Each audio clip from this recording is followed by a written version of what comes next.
All right. So the next step is to insert the interferometer into the system, this, and then check things out again. The interferometer is very delicate, so we want to avoid bumping any of the components on this plate when we move it. So to put this into the system, we're just going to do the following.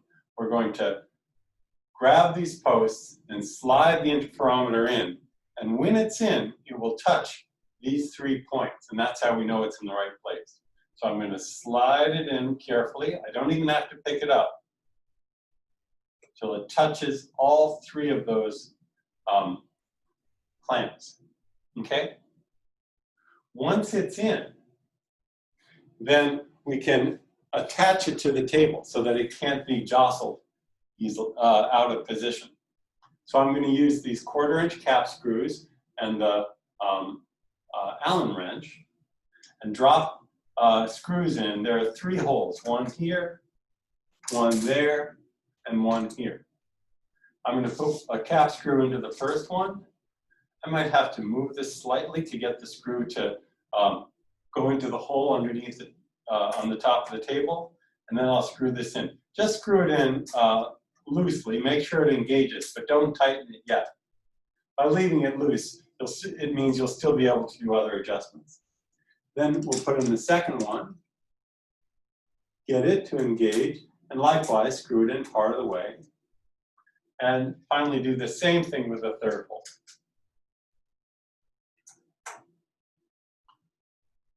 Okay, once all 3 screws are in, now you can come back and tighten them.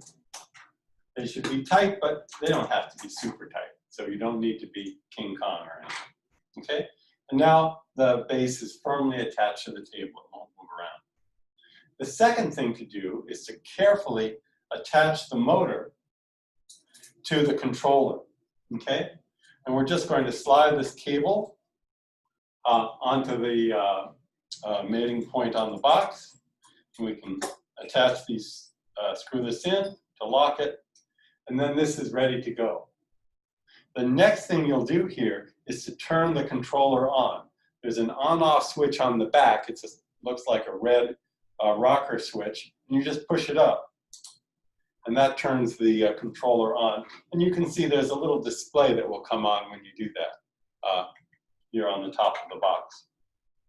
The controller is connected to the computer, and it will then run under computer control. Okay? Very good.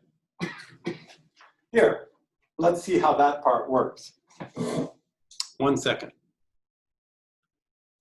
Okay. The controller is controlled by a program called Kinesis. Let's open that. Now I'm going to minimize photon counter, but leave it running. And then I'll go to the Start menu, and here's the program called Kinesis. Let's start that. When you start it, it will open a window. So taking a second here, there we are. Well, that has some controls. Spend a moment looking at this window. It's not the easiest thing to interpret. However, the most important things here are this display, this arrow that has the label move underneath it, and this button that looks like a house and has the label home underneath it. The first thing I'd like you to do is to select house, actually home. And what that will do is it will move the motor to the home position, and then it will zero the position at that point.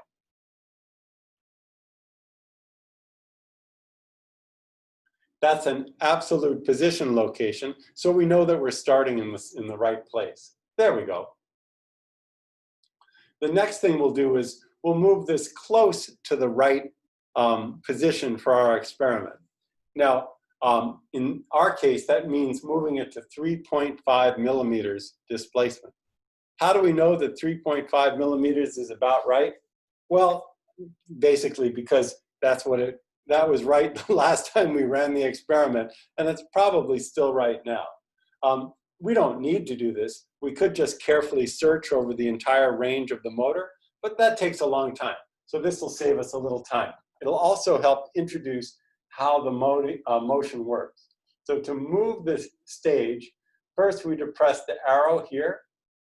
And then the next thing we do is in the top window, it's a little hard to see, we can type in the new position, the target position, 3.5.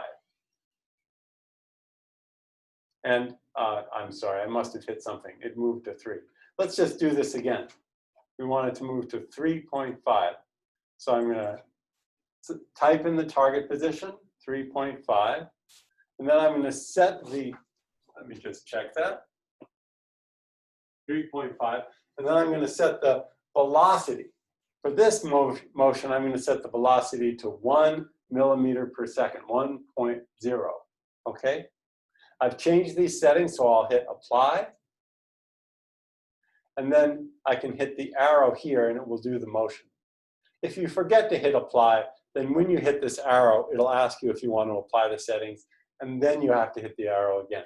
No big deal. Okay, let's go. And so it moves quickly to 3.5. For the rest of the motions that you'll do, you're going to want to set the velocity to a much smaller value, 0.001, as described in the handout. Okay, but that's the program Kinesis. And this program can run in the background while the photon counting program is running as well. Okay, I think you're all ready now to shut off the lights, turn on the laser and the APD, and run your experiment. So good luck, and you should get some interesting results.